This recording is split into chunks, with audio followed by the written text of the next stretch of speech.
Batu empedu itu adalah batu yang ada di kantong empedu. Bisa juga batu yang ada di saluran empedu. Intinya itu 80% dari kolesterol, kolesterol tubuh ya, bukan kolesterol yang dari makanan. Itu kontribusinya cuma 20%. Sedangkan yang diproduksi oleh hati itu memproduksi kolesterol kira-kira 80%. Kolesterol itu diproduksi oleh tubuh kita sebenarnya. Kolesterol itu apakah jahat? Enggak. Tapi kalau kelebihan ya jahat. Produksinya itu di liver sebenarnya ya. Ada orang berkeyakinan bahwa kantong empedu ini yang bisa membuat kuat, perkasa dan sebagainya. Sebenarnya enggak ada. Semua kantong empedu harusnya dan batunya harus diangkat.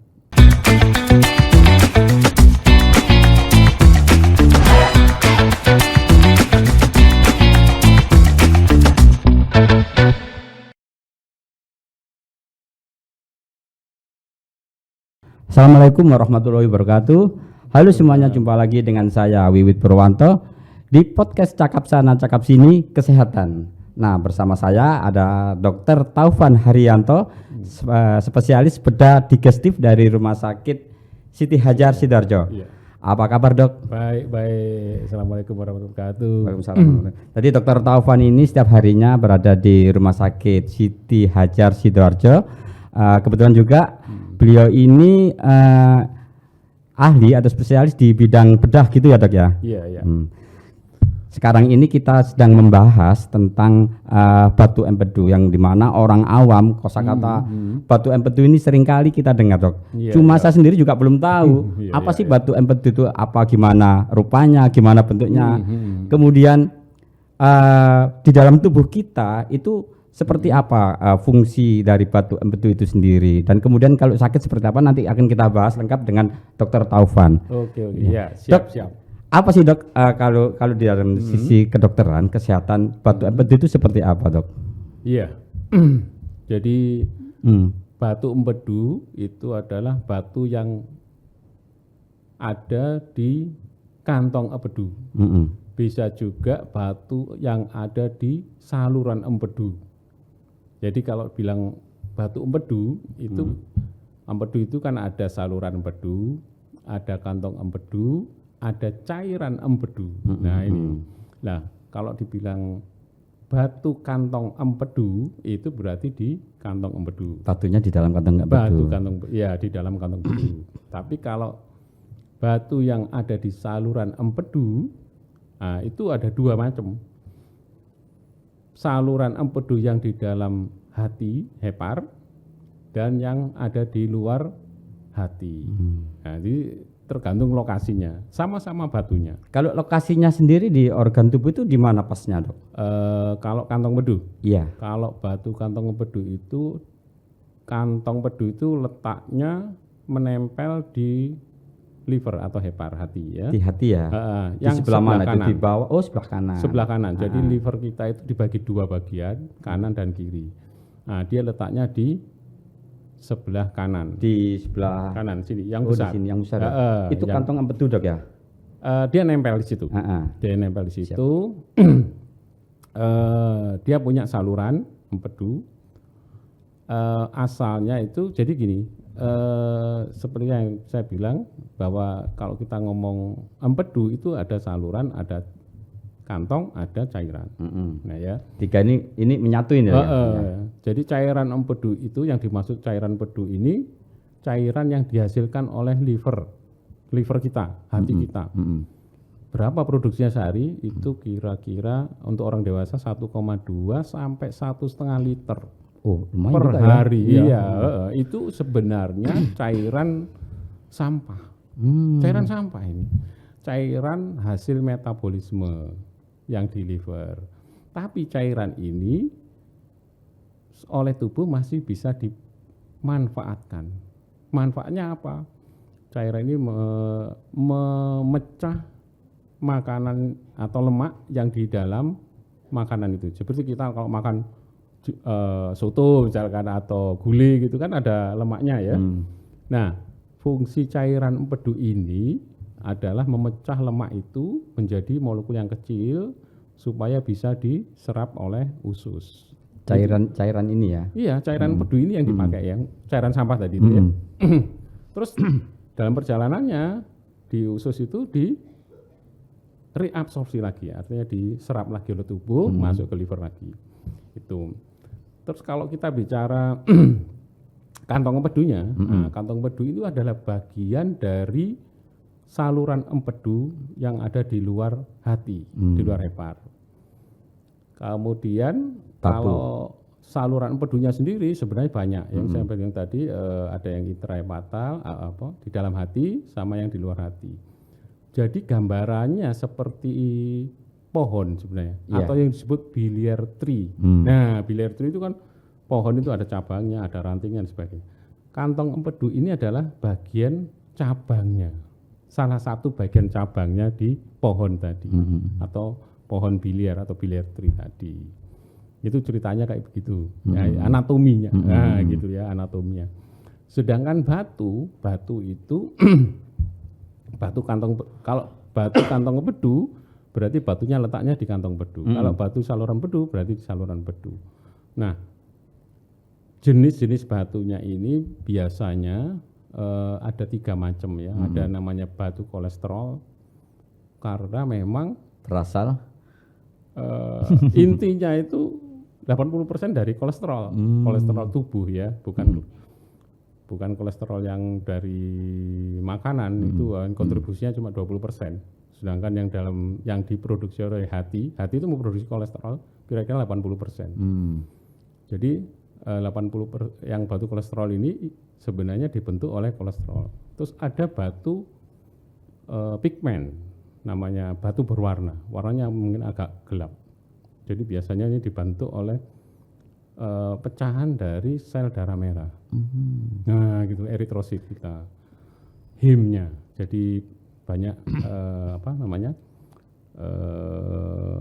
Fe-nya, ferumnya ya, yang di dalam sel darah merah.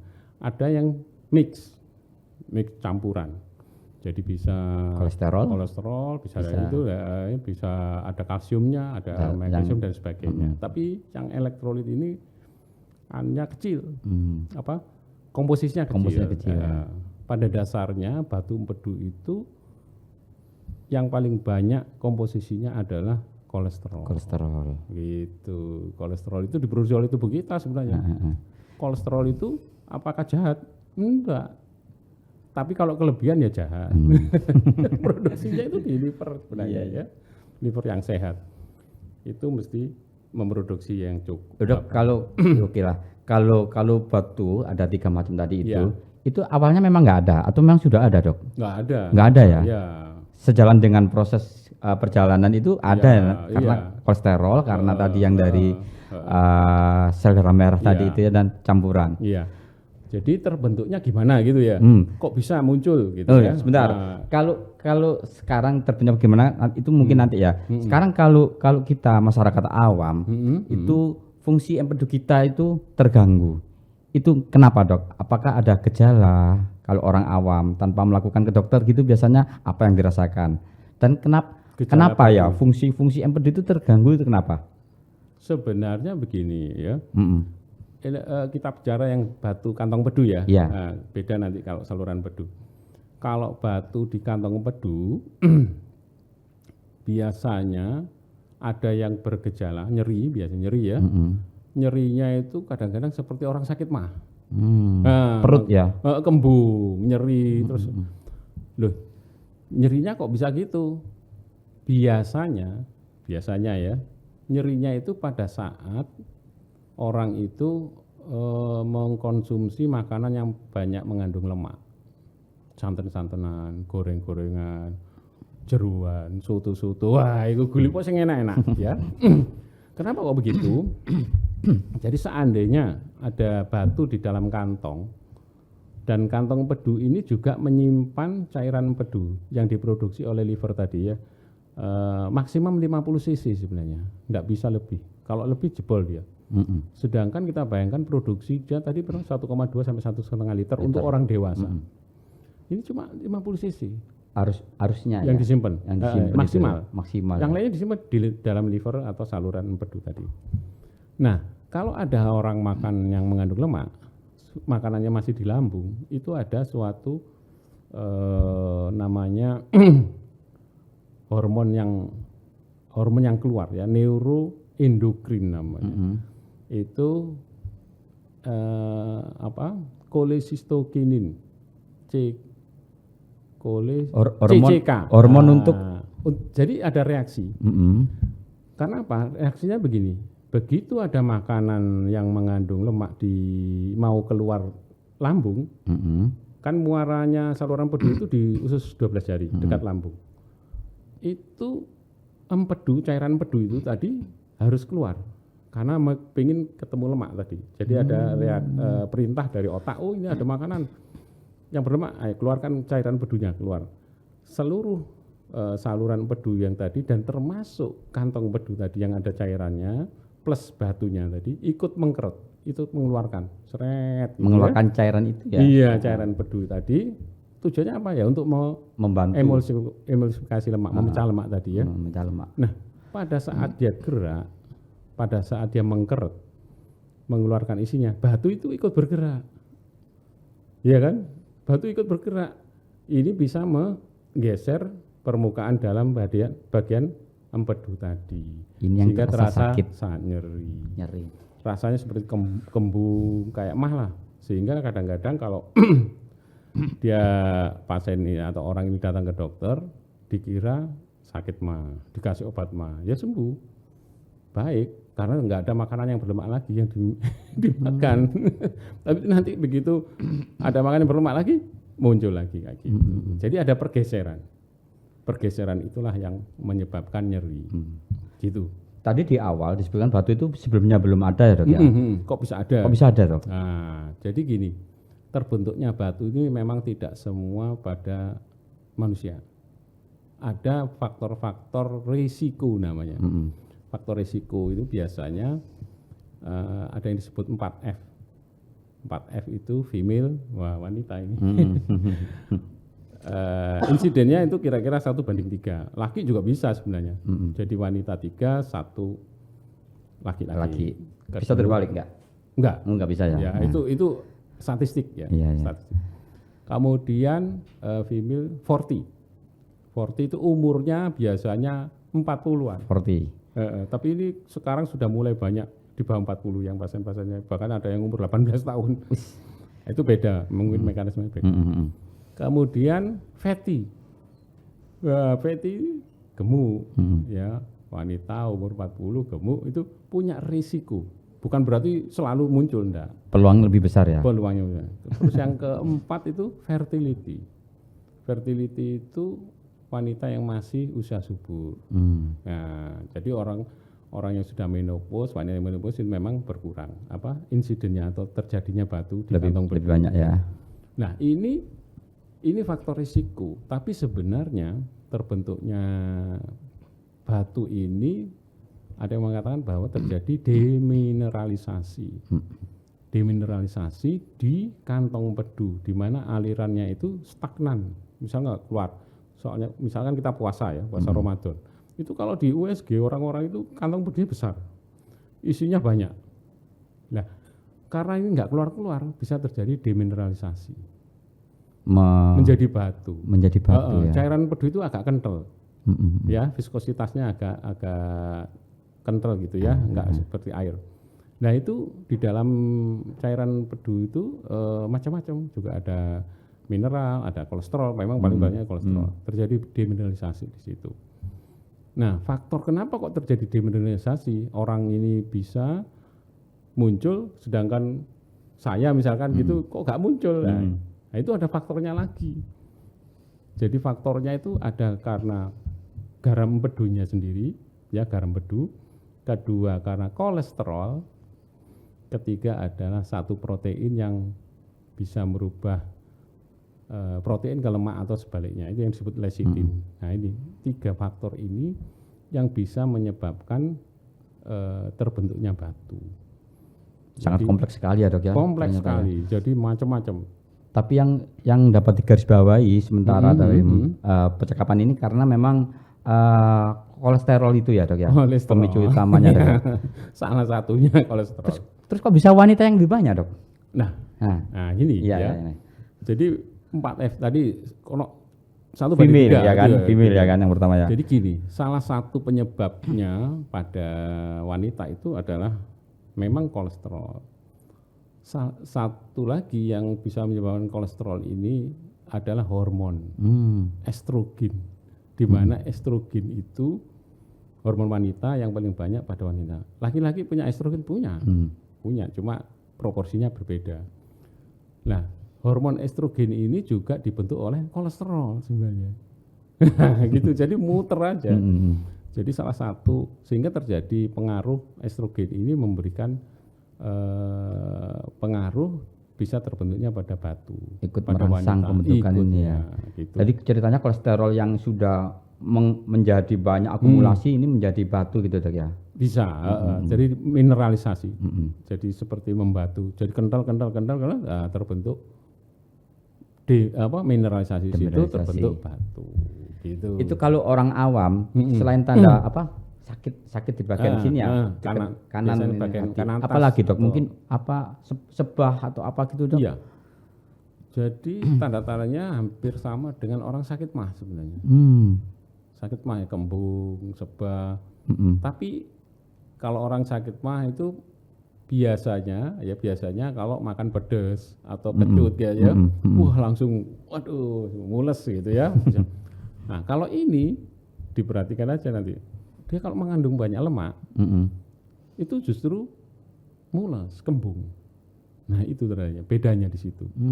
Jadi ya tadi itu ada rangsangan lemak. Habis makan kayak santan, kacang-kacangan, santan, gorengan, itu coklat. udah terasa ya? Iya. Itu tanda-tanda awal dok ya? Iya, betul. Ya ini kadang-kadang teman sejawat kadang-kadang, ini dikira mah gitu ya. Nah, kalau misalkan 3 bulan nggak sembuh-sembuh, tolong di USG. Nah, itu salah satunya 60% penyebab sindrom dispepsi tadi yang disebut sindrom dispepsi, kembung, nyeri itu disebabkan oleh batu kantong empedu. Nah, gitu.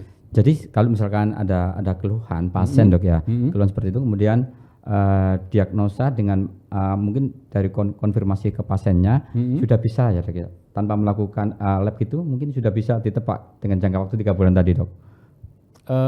Sebenarnya untuk melakukan diagnosa ini sama aja dari anamnesa atau pertanyaan-pertanyaan yang diajukan oleh dokter ke penderitanya.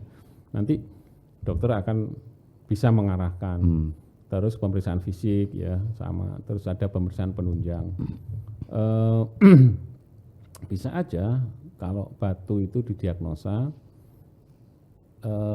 secara anamnesa dan pemeriksaan fisik saja tanpa pemeriksaan penunjang. Itu bisa ya dok ya? Itu biasanya kalau sudah jadi komplikasi. Komplikasinya apa? Jadi kuning gitu ya. Nah itu bisa biasanya kalau karena batu atau batu yang nyumbat itu bisa kuning. Tapi kalau dengan pemeriksaan fisik, pemeriksaan anamnesa yang baik memang bisa. Tapi cuma kira-kira 80% ya pemeriksaan fisik yang baik. Biasanya ditambah pemeriksaan penunjang. Labnya itu bukan darah atau apa, USG. Dari standar diagnostiknya gold standar sudah ketahuan di situ ya. Kelihatan. Cukup itu jebret, wah kelihatan sudah. Itu udah kelihatan batunya besar berapa? Kelihatan dok ya? Kelihatan, bisa diukur berapa mili gitu ya. Batunya ada berapa, posisinya juga posisinya. Gitu. Kemudian jenis batunya juga kelihatan dok? Jenis batu enggak bisa. Karena dia ada 3 ya jenis batu dok ya? Jenis batu itu pemeriksaan analisa batu namanya di laboratorium. Tapi kalau USG bisa kelihatan. Gitu. Oh ini batu, adalah sama dokter radiologi pasti tahu. Gitu. Seperti itu dok, misalkan si pasien ini setelah diagnosa atau dengan pemeriksaan lab divonis, ini ada batu empedu. Batu kantong empedu. Apa dok yang dilakukan oleh dokter-dokter seperti itu setelah ini ada batu empedu? Langkah berikutnya seperti apa dok? Oh iya, yang langkah berikutnya untuk yang sekarang itu memang harus angkat. Kenapa kok diangkat? Harus Dulu diambil gitu ya. Iya, dioperasi lah. Dioperasi. Dulu kita mengenal adanya batu kantong empedu asimptomatis. Pernah dengar Simptomatis ya. ya. Asimptomatis itu tidak memberikan gejala. Jadi batunya gede-gede gitu, orangnya tenang aja. Terus biasanya makan yang berlemak, oh dia kembung, paling mah ya minum obat selesai, sembuh, gitu. Sembuh karena dia nggak makan yang berlemak lagi, misalkan gitu. Kemudian ya ini yang kedua adalah batu yang simptomatis. Yang simptomatis itu yang bergejala, begitu dia ada keluhan gitu. Nah, kalau dulu yang namanya ini yang terbaru saya ngomong. Sebenarnya bukan terbaru ya, sudah lama. Sudah lama ya.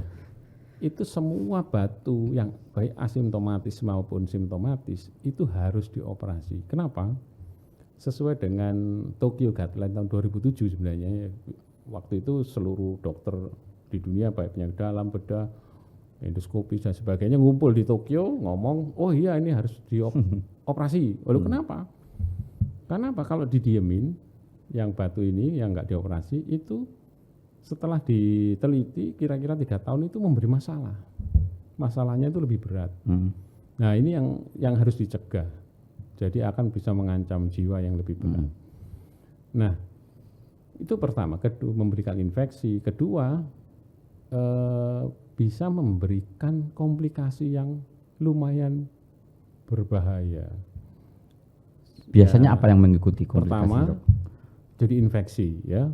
Infeksi yang berat akan jadi sepsis. Ya, sepsis itu infeksi yang sangat berat. Mungkin wis gak dirasa ngono Dok ya.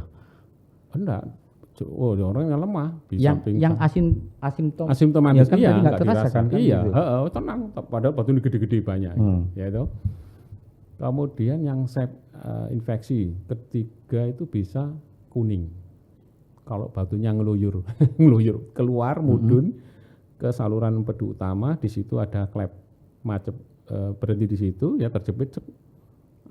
Empedu ini nggak bisa masuk ke cairan empedu ini nggak bisa masuk ke usus, nggak bisa membantu makanan yang mengandung lemak pencernaan itu ngumpul lah di situ, balik ke livernya nggak cukup, masuk ke aliran darah kuning, ya matanya kuning dan sebagainya itu ya, kencingnya warna kayak teh dan sebagainya, bahkan bisa buang air besarnya itu fesesnya bisa seperti kayak dempul gitu.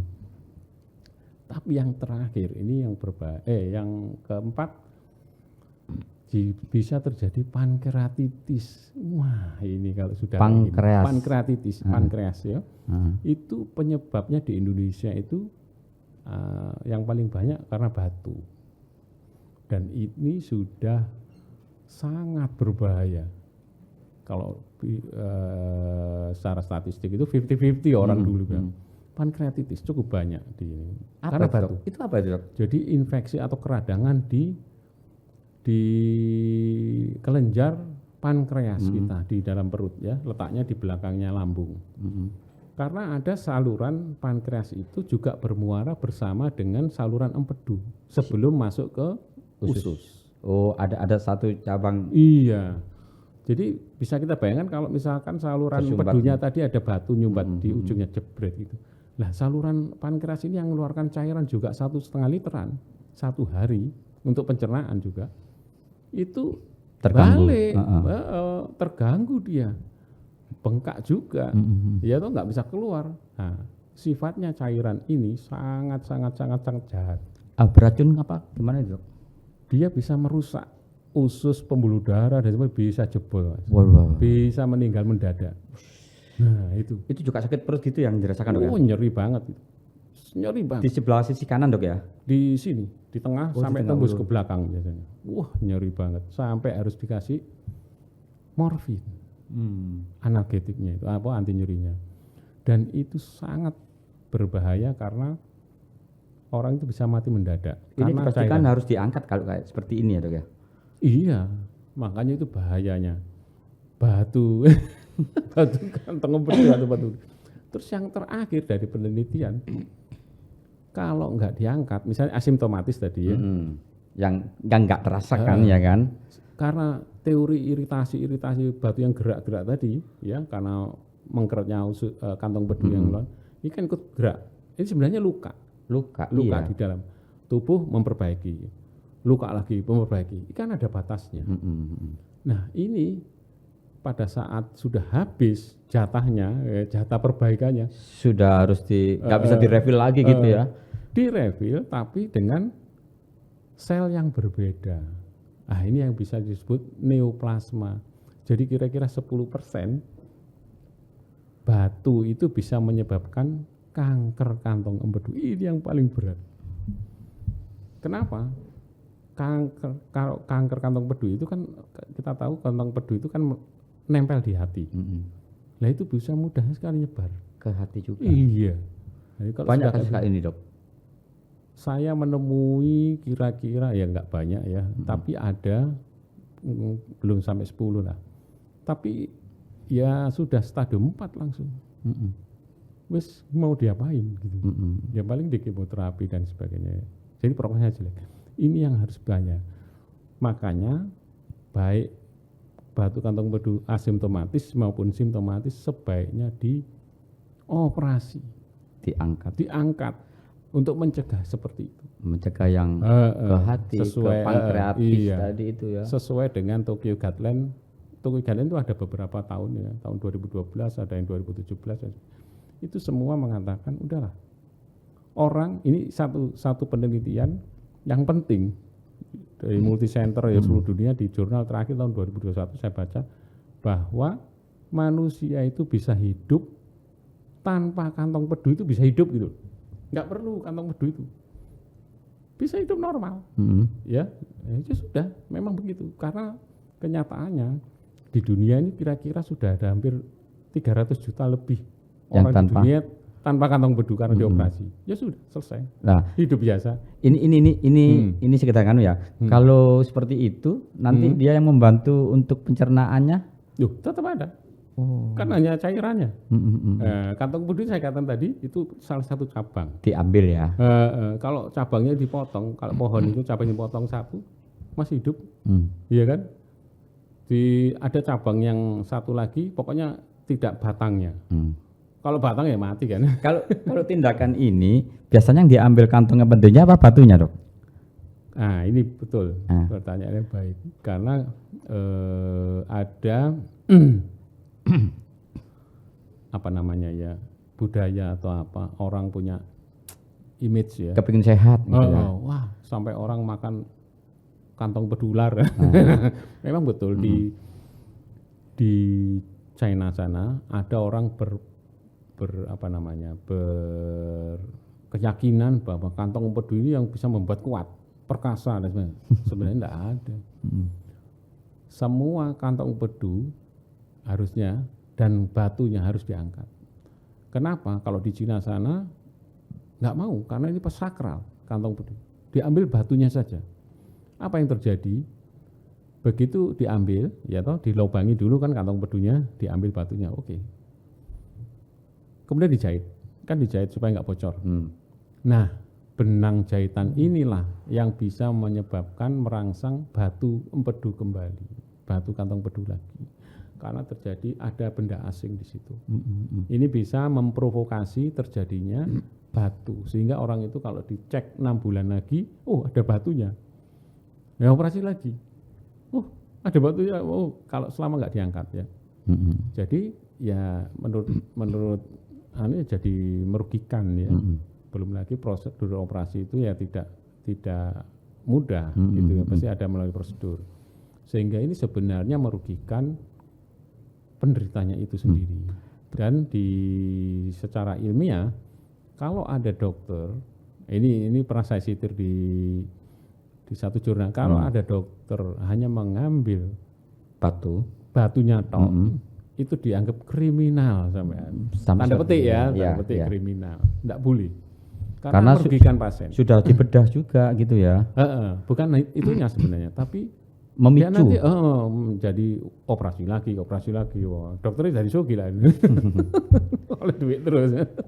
Dok, jadi opsi terakhir, apakah harus operasi? Karena kan mungkin ada sebagian orang kan takut untuk operasi ya. Ya, Atau cukup dari obat jalan gitu dok ya. Oke. Jadi kalau ada batu kantong empedu yang enggak operasi ada. Ya, tergantung besar kecilnya ya gitu ya. Besarnya. Volume ya dok ya. Enggak besarnya, besar batunya. Besar batunya kan bisa diukur dari USG ya.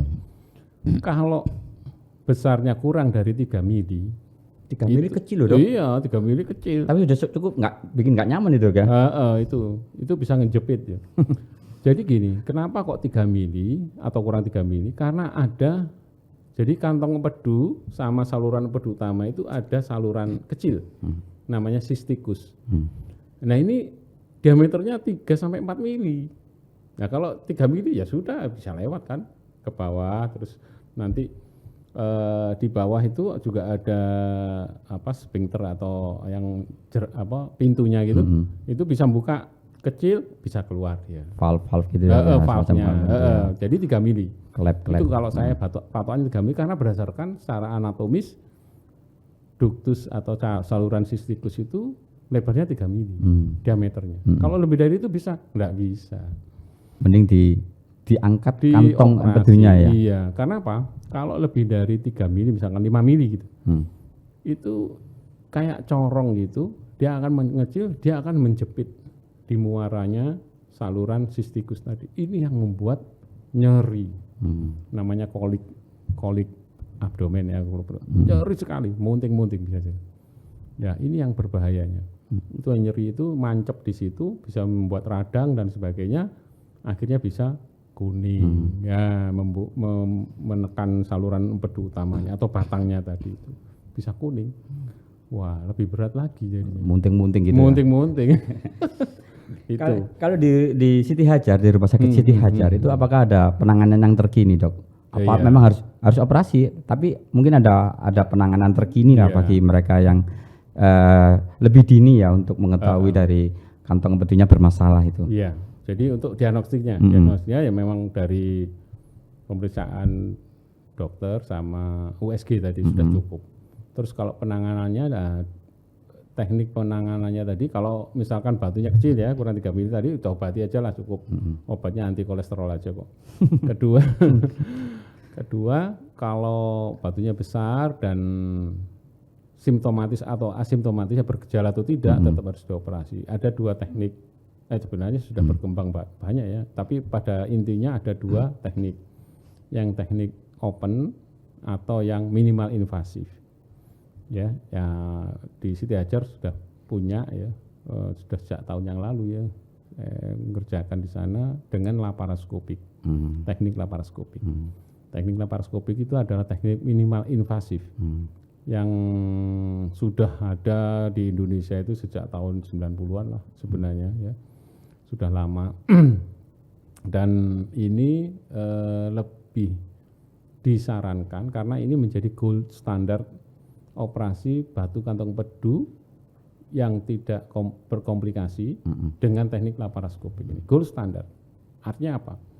Ini yang harus dianjurkan. Contohnya kalau di Amerika misalkan ya, di Amerika itu orang sakit kantong empedu itu butuh waktu kalau dilakukan open sampai dia bisa kembali kerja itu kira-kira 2 minggu ya. Itu kehilangan jam kerja itu sudah banyak. Kalau dengan laparoskopik mungkin 5 hari, hari ke-6 ini sudah kerja lagi. Jadi kehilangan jam kerjanya enggak banyak. Sehingga orang ini menghasilkan berapa dolar sehari ya, atau ratusan dolar sehari itu dihitung di sana itu. Jadi kalau di Amerika operasi laparoskopik itu wajib, gold standard. Apalagi kalau orang asuransi. Tapi kalau dia asuransi terus dioperasi open gak dibayar sama asuransinya. Yang laparoskopik yang lebih mahal dibayar malah. Karena hitungannya kehilangan jam kerja tadi. Dengan minimal invasif itu artinya apa? Pasiennya lebih nyaman ya, enggak begitu sakit. Karena lukanya kecil-kecil. Ya paling banter 1 cm lah. Ada setengah senti, 1 cm misalkan. Ada yang pakai satu irisan aja bahkan, yaitu, nah itu juga yang lebih advance ya. Tapi secara dasarnya adalah laparoskopik. Keuntungannya ya tadi itu nyerinya enggak seberat kalau dilakukan sayatan lebar. Kedua, recovery-nya cepat, ya toh. Ketiga, bisa cepat beraktivitas kembali. Nah, kerugiannya ya biayanya lebih mahal karena tapi kalau di Amerika malah itu yang dibayarin. Dibayar asuransi. Kalau di Indonesia nggak tahu kebalik. Soalnya mungkin kalau dibayar asuransi, artinya dia lebih untung karena tidak 2 kali kerja mungkin ya dok ya. Iya. Yang pertama tadi itu nanti harus kalau ada gejala lagi harus operasi lagi kan gitu. Terus yang penting lagi ada risiko perlekatan. Ya, setiap operasi apapun di perut itu ada komplikasi, ada terjadinya perlekatan. Dengan open ini biasanya lebih tinggi daripada laparoskopik karena laparoskopik kecil. Dan itu dimasuki ada satu gas ya CO2 di mana gas ini bisa mengurangi terjadinya perlekatan di dalam perut sini, usus dan sebagainya. Itu waduh kalau sudah kayak begitu melilit itu susah. Iya, bisa kembung lagi nanti. Gitu. Dok, kalau di jenengan di Siti Hajar setiap hari ada berapa tuh pasien dok yang harus dioperasi terkait empedu ini ya? Tergantung ya. Antri enggak dok kira-kira? Oh enggak. Saya ya bukan dia loh. Saya ini prosedurnya cepat, enggak lama ya. Kalau memang setengah jam selesai operasinya loh ya. Tapi mungkin harus kondisinya si pasien harus sehat dok ya?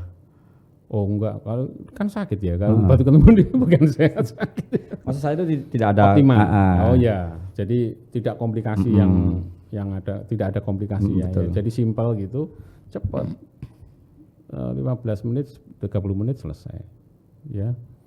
Terus gimana caranya kalau batunya besar gitu kan? Lubangnya kan cuma 1 cm paling gede.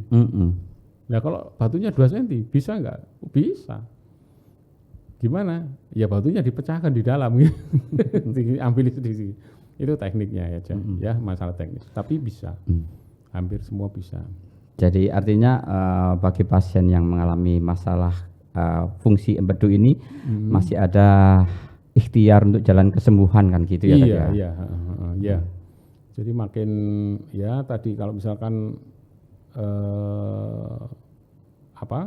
besar atau apa itu ya tadi itu dioperasi sekarang itu semata-mata supaya tidak terjadi komplikasi. Itu yang dihindarkan. Ya, jadi ada orang nggak usah dioperasi, nggak ada keluhannya. Ya sekarang. Nanti kalau tiba-tiba terjadi, jadi kanker, jadi waduh ini yang saya jadi pusing. Jangan meten-meteni dok. Nah, Tribuner pembaca harian Surya, ini tadi perbincangan saya dengan Dr. Otavan tentang pengetahuan atau wawasan tentang empedu dan apa fungsinya empedu itu. Kemudian bagaimana ketika kita sakit, ketika kita harus berobat seperti apa. Di Rumah Sakit Siti Hajar juga sudah menyediakan banyak tentang pengobatan terkini tentang permasalahan di fungsi empedu ini. Nah, kita cukupkan dulu pembahasan tentang fungsi empedu. Mungkin nanti lain kali akan kita sambung ketika kita berobat ke Rumah Sakit Siti Hajar itu seperti apa dok? Syaratnya harus apa? Harus ngantri? Itu akan kita bahas lagi nanti di pekan berikutnya, di podcast berikutnya. Demikian Tribuner dan pembaca harian Surya, podcast Cakap Sana Cakap Sini Kesehatan bersama Dr. Taufan Hidayat dari Rumah Sakit Siti Hajar. Sampai ketemu di edisi podcast berikutnya. Assalamualaikum warahmatullahi wabarakatuh. Waalaikumsalam.